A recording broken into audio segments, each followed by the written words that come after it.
Hello everyone, today we're diving deep into a pressing issue that affects us all.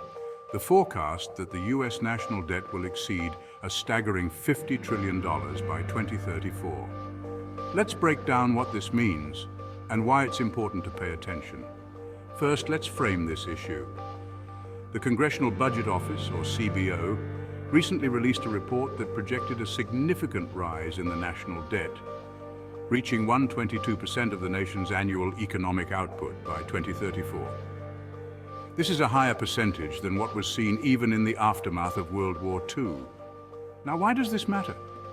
Well, when the government spends more than it collects in revenue, it borrows money to make up the difference, leading to what we call a budget deficit.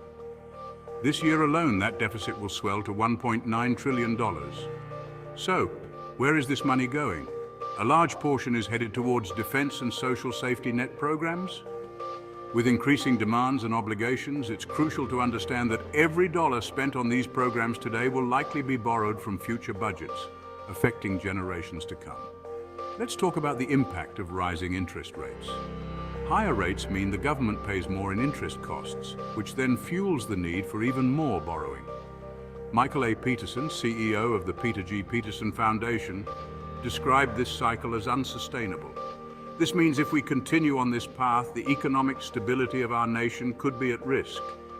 It's essential to understand that the national debt isn't just a number.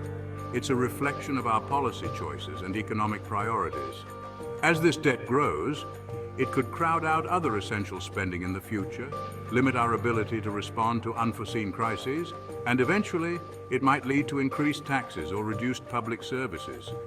In conclusion, while the figures are daunting, understanding them is the first step towards advocating for sustainable fiscal policies.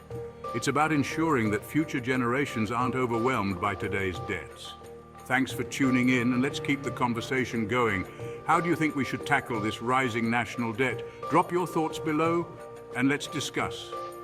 Remember, knowledge is power. Stay informed, stay engaged.